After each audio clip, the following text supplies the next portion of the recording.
కుల వివక్ష ఎంత దారుణంగా ఇంకా ఉంది అంటే, ఇప్పుడు ఒక్కొక్క రాష్ట్రంలో ఒక్కొక్క సంఘటన అయితే గుర్తు చేస్తుంది. ఇప్పుడు తమిళనాడులో శివగంగై అనే ఒక జిల్లాలో జరిగినటువంటి దారుణం చూస్తే ఇంకా కుల వివక్ష మనలో పోలేదు. మన డీఎన్ఏల నుంచి అది ఎప్పటికీ పోదు.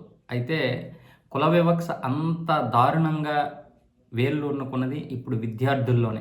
చదువుకుంటున్నటువంటి విద్యార్థుల్లోనే ఇలాంటి కుల వివక్ష ఉంటే సాధారణ ప్రజల్లో ఇంకా ఎలా ఉంటుంది? బుల్లెట్ బండి నడుపుతున్నందుకు దళిత విద్యార్థి చేతులు నరికేసిన దారుణ ఘటన తమిళనాడులో చోటు చేసుకుంది. పోలీసులు తెలిపిన వివరాల ప్రకారం శివగంగై జిల్లా మానామదురైకి చెందిన దళిత యువకుడు ఐఎస్ స్వామి స్థానిక ప్రభుత్వ డిగ్రీ కళాశాలలో 3వ ఏడాది చదువుతున్నాడు. అతడికి బుల్లెట్ బైక్ ఉండడం మరో సామాజిక వర్గానికి చెందిన 3 యువకులకు కంటకింపుగా మారింది.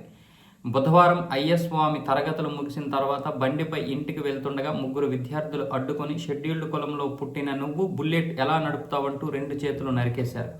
తరువాత బాధిత విద్యార్థి ఇంటికెళ్లి విధ్వంసం సృష్టించారు. ఘటనలో తీవ్రంగా గాయపడిన యువకుడు ప్రస్తుతం మదురై రాజాజీ ఆసుపత్రిలో చికిత్స పొందుతున్నారు. అతనికి చేతులు అతికించే శస్త్రచికిత్స నిర్వహించనున్నారు. ఘటనపై పోలీసులు అట్రాసిటీ కేసు నమోదు చేసి దాడికి పాల్పడిన వినోద్, ఆది, ఈశ్వరన్, వల్లరసులను అరెస్టు చేశారు.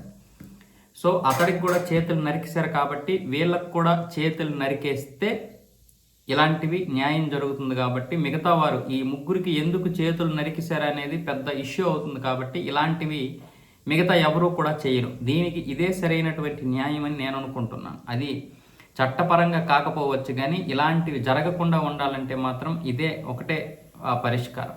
ఎవరైనా సరే అది కుల వివక్ష అనేది మన దేశంలో పోవాలి. సరే కుల వివక్ష ఉందా లేదా కులం అనేది ఉంది కానీ ఆ వివక్ష ఎందుకు?